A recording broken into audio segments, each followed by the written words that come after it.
Hello mga mare, magandang gabi. For today's video ay nagluto ako ng isda tinola. Yes, nilagyan ko lang yan ng syempre, may kamatis, may siling labuyo, syempre yung tanglad natin, di natin kalimutan. Ay grabe ang tanglad ay pang 1 year. Ayan, hinaluan ko yan. Tulingan ata ito na isda. Syempre nilagyan ko ng kamatis, sibuyas, at titimplahan ko na yan. Siyempre, mare ang ating bitchin.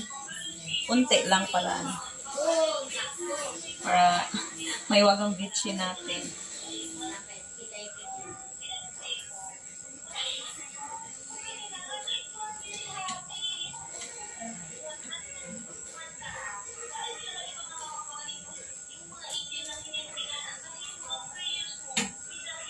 Okay na yan. Mikos-mikos. Okay na yan ganito guys. Sa probinsya, as in, kunting bitchin. Okay na yan. Wala. Mag ano sana ako ng ganas. Kaso gabi naman. Hindi ko na maano. Unexpected man tong pagtula. Dapat ipaksi ito. Sabi ko itula na lang para masarap yung sabaw.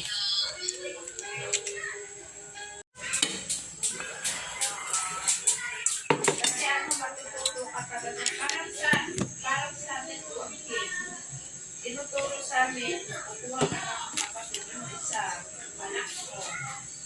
Basta kapag-anak ko yung yung pag-ano ka mag-practice ka. Parang ikaw din, siguro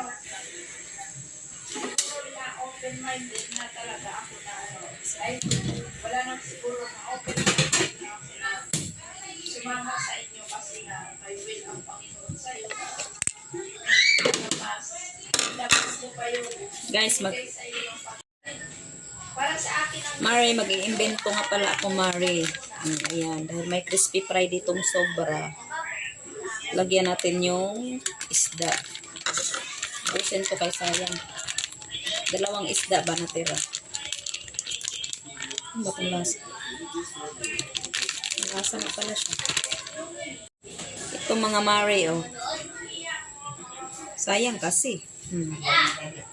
Hindi lang manok pwede lagyan ng crispy fry, pati fish da. Takpan natin yung butas. Huy! Ayan, ang isa. Ito pang isang crispy fry. Para medyo lami kayo ni. Ang usa kay V, ang usa kay di na. Uy! Kabado, eh. At syempre, guys, salihan na natin ang tuyo para masarap ang ating kain. May tinulak pa, may tuyo, o ganun. Humot kayo, Zay.